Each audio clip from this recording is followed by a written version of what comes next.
سلام خدمت همراهان عزیز کانال خلاصه کتاب‌های محبوب دنیا.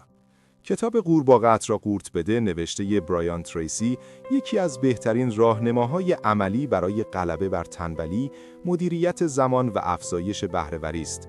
این کتاب با استعاره قورباغه به عنوان سخت‌ترین و مهمترین کار روزانه به شما می‌آموزد چگونه اولویت‌ها را درست انتخاب کنید و روز خود را با موفقیت آغاز نمایید.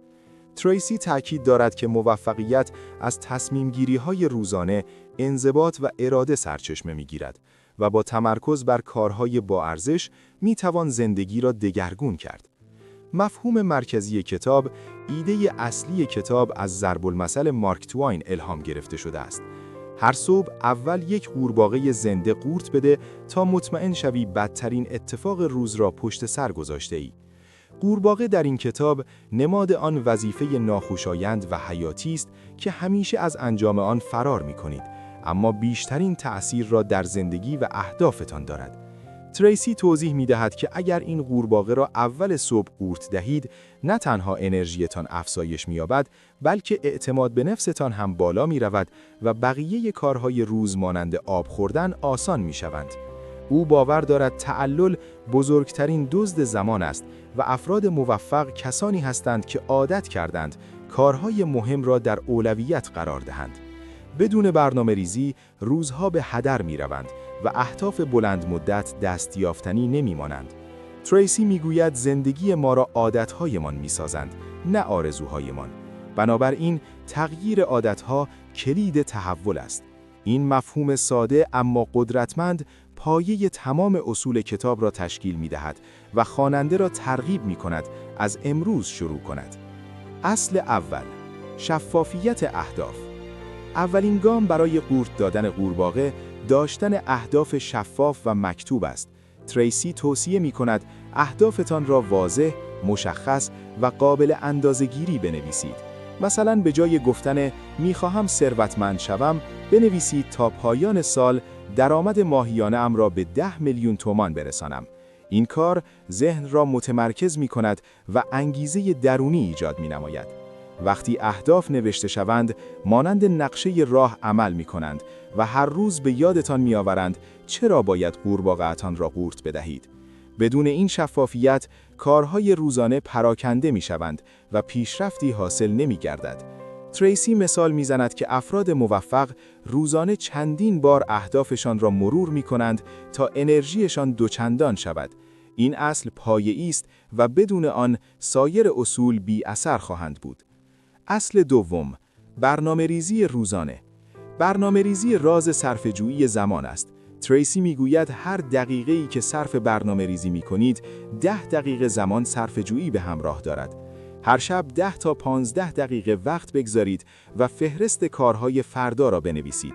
این فهرست باید شامل تمام وظایف باشد، اما با اولویت بندی. صبح که بیدار می‌شوید، مستقیم به سراغ فهرست بروید و بدون اتلاف وقت قورباغه اصلی را شناسایی کنید. این عادت ذهن را از سردرگمی نجات می‌دهد و حس کنترل به شما می‌بخشد. تریسی تأکید دارد که برنامه‌ریزی مداوم بهره‌وری را چند برابر می‌کند و مانع از تعلل می‌شود. اصل سوم، قانون پارتو 80-20. اصل پارتو میگوید 80% نتایج از 20% تلاش‌ها به دست می‌آید. بنابراین 20% کارهای مهم را شناسایی کنید که بیشترین ارزش را دارند و آنها را در اولویت قرار دهید.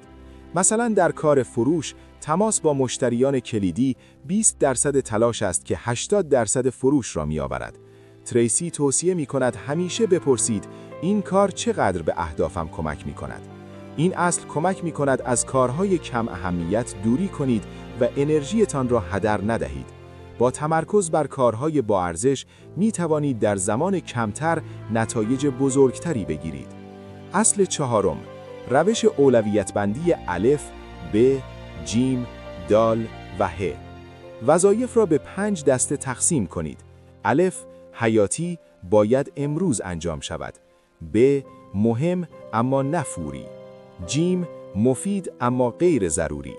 دال، واگذار شدنی به دیگران و ه، حذف شدنی. همیشه از الف شروع کنید که همان قورباغه شماست. این روش ساده تصمیم گیری را آسان می کند و مانع از غرق شدن در کارهای جزئی می شود. تریسی مثال می زند که مدیران موفق وظایف دال و ه را سریع حذف یا واگذار می کنند تا بر الف تمرکز کنند. اصل ششم، آماده سازی از قبل. پیش از خواب مقدمات فردا را آماده کنید، میز کار را مرتب کنید، ابزارها را در دسترس بگذارید و ذهنتان را آرام نمایید. این کار باعث می شود صبح بدون اتلاف وقت شروع کنید. تریسی می گوید آمادگی نیمی از موفقیت است و تعلل را از ریشه قطع می کند.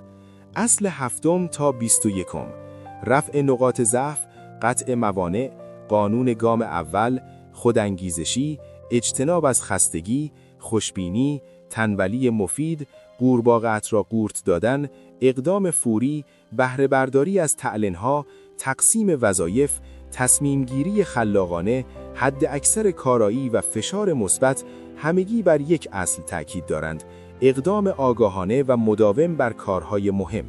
کاربرد عملی در زندگی روزمره. برای اجرای این اصول هر روز صبح فهرست بنویسید، قورباغه را شناسایی کنید و بدون وقفه آن را به پایان برسانید. محیط را منظم نگه دارید، عوامل مزاحم را حذف کنید و پیشرفتتان را پیگیری کنید. تریسی میگوید با تکرار 70 روزه این رفتارها به عادت به تبدیل میشوند و بهره‌وریتان چند برابر خواهد شد. این اصول نه تنها برای کار بلکه برای زندگی شخصی هم کاربرد دارند. در نهایت کتاب به شما می‌آموزد که موفقیت نتیجه تصمیم روزانه بر اقدام است، نه تعلن ذاتی. ممنون که تا اینجای ویدیو با ما همراه بودین. خوشحال میشیم با سابسکرایب و لایک و کامنت از ما حمایت کنید. خدا نگهدار.